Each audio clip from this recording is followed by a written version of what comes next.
ano ang koneksyon mo kay PDEA Director General Lasso? Totoo ba na binigay sa'yo ni DJ Lasso ang CCTV footage na nagpapakita na ikaw ay hinaharas dahil sa pagbusina mo sa kutsi niya? Ikaw ba ang nagbigay ng video na ito sa viral vlogger na si Maharlika?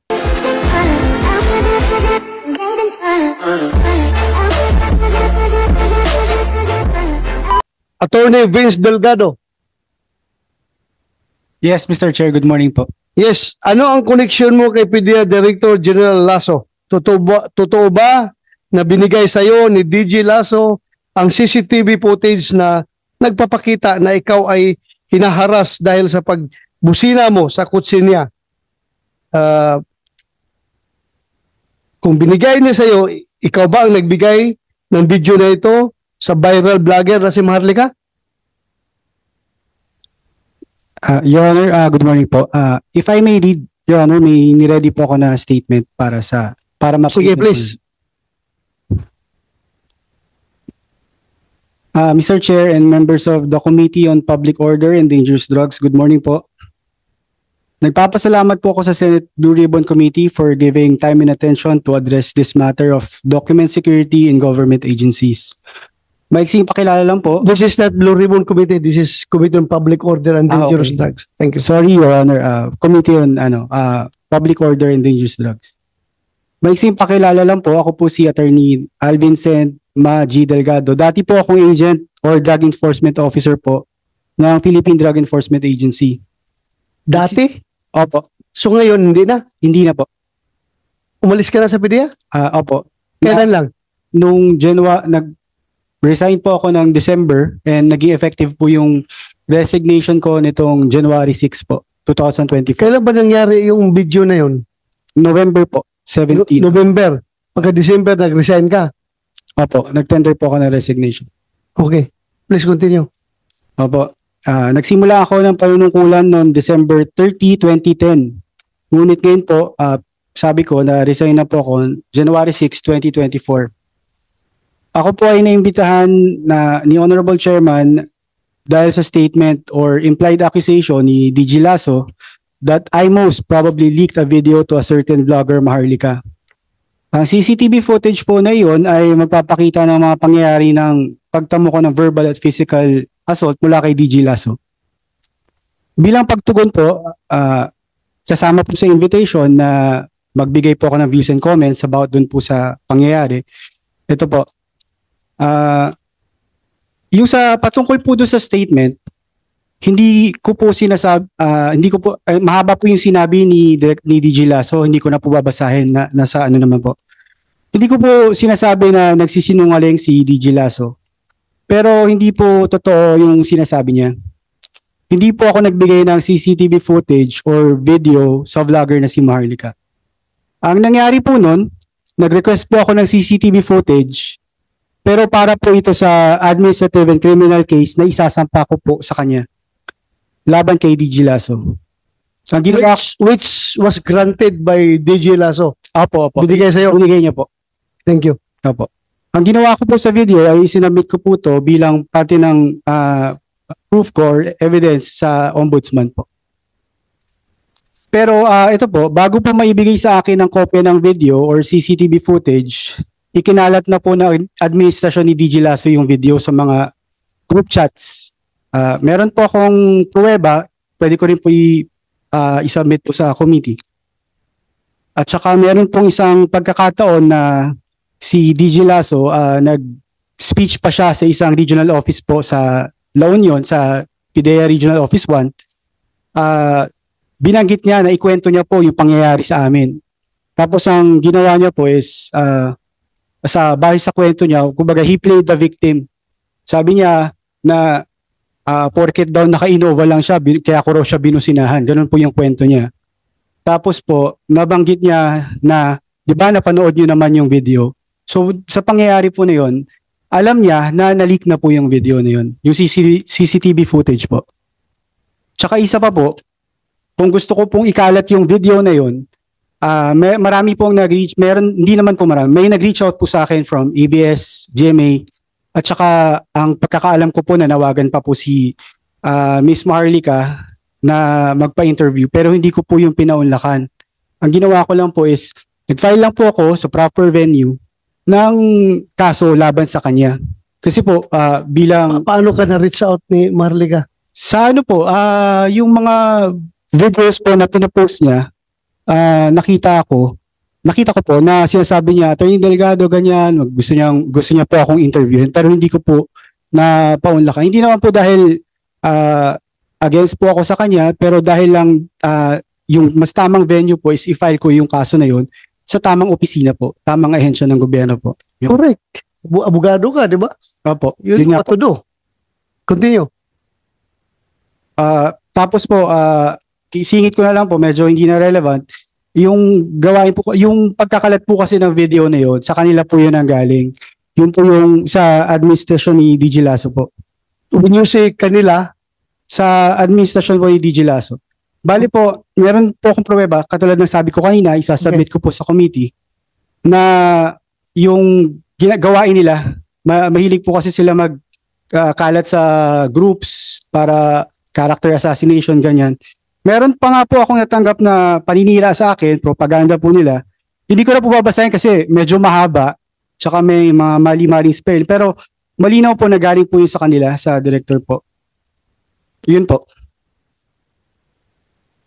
thank you. So, malinaw na hindi ikaw ang nagkalat ng video. Hindi po. Hindi ikaw ang nagbigay kay Marlica. Hindi po, sir. Most likely, nakuha ni Marlica yon from the internet. Kasi nagkalat naman kaya yan. Opo. Ako hindi ko pa nakita yung video niyan pero nagkalat na. Opo. Okay. Sir, you want to say something? General Lasso. Yes, Your Honor. May I ask our Director for Intelligence Service who has control and custody of these CCTV tapes on how we control providing copies of these CCTV footage, sir. Director Bitong, sir. Yes, go ahead, Director Bitong.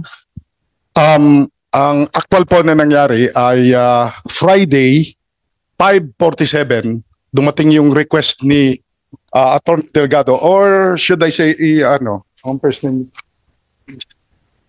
Vince Delgado, 5:47 after office hours.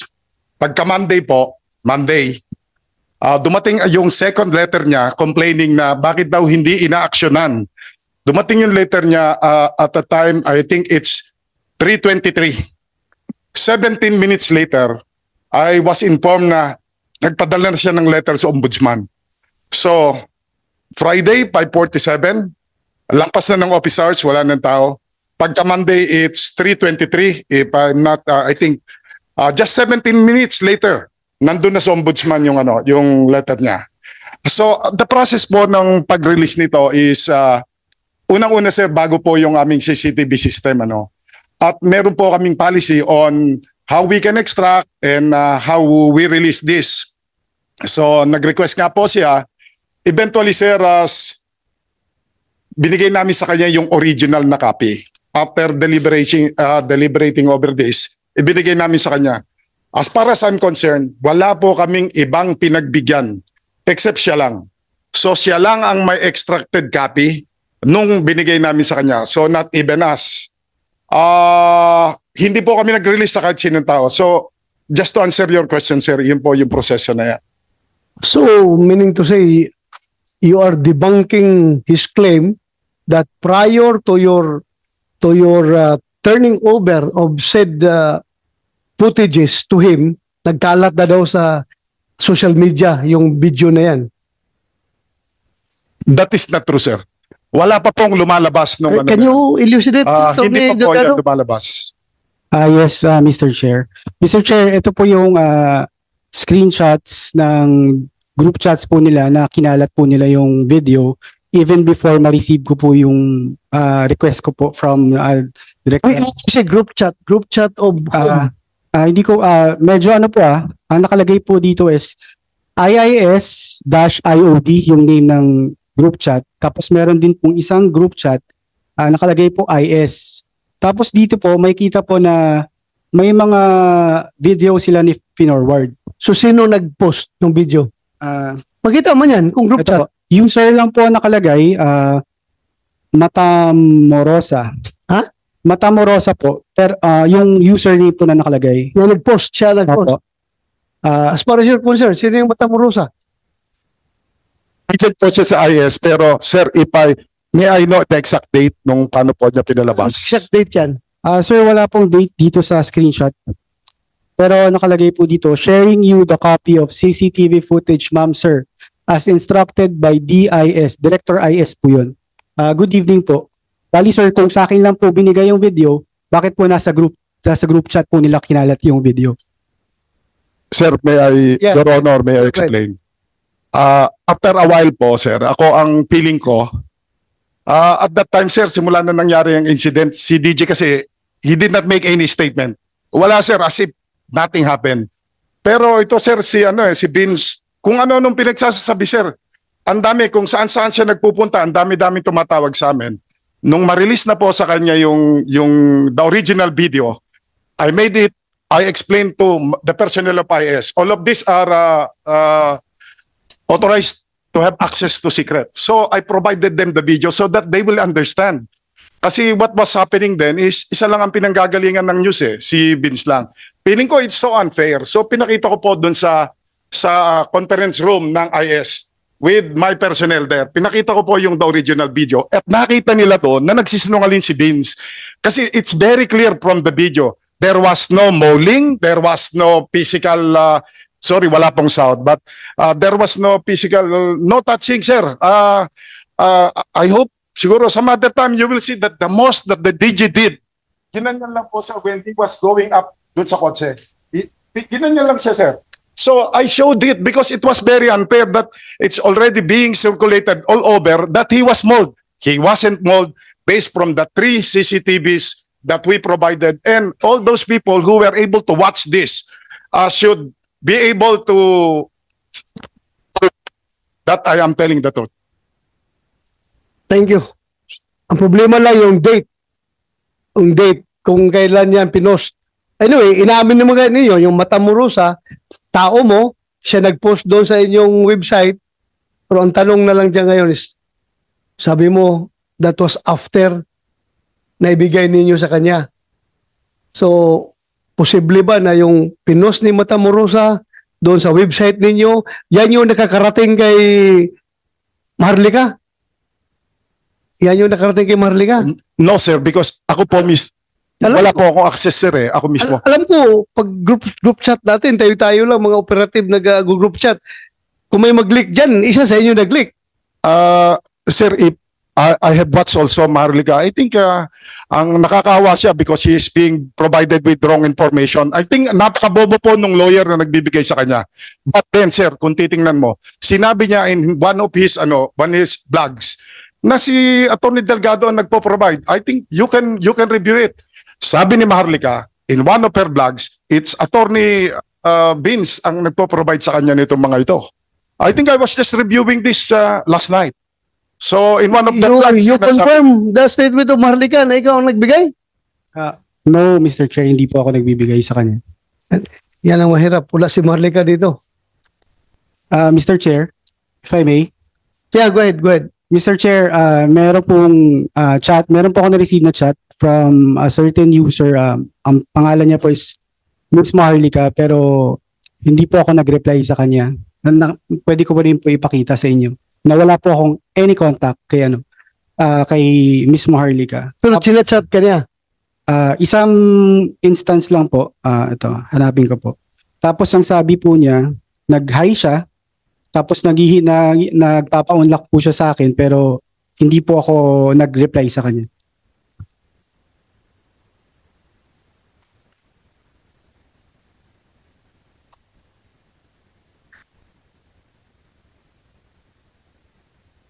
Anyway,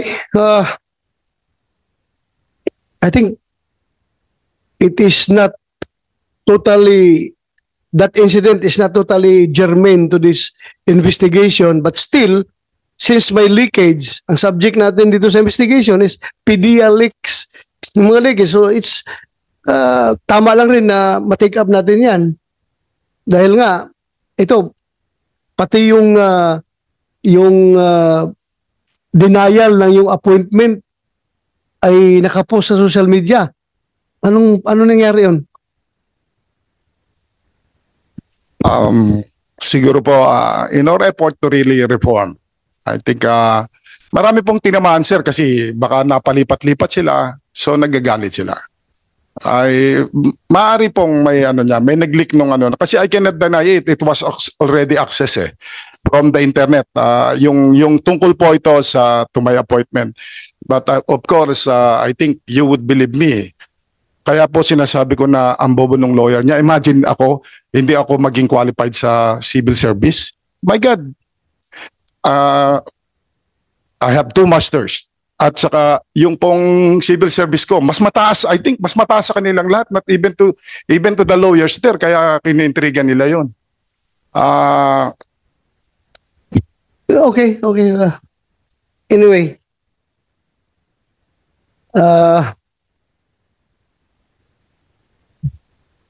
but ikaw ang chief ng intelligence dyan. Nakasalalay sa'yo yung mga leakage na yan. Kung ikaw mismo naging biktima, nileak yung dokumento na declining your appointment ay hindi maganda. Di ba? So, marami pa kayong gagawing trabaho dyan. Magtrabaho kayo ng gusto para maiwasan yung mga leaks na yan.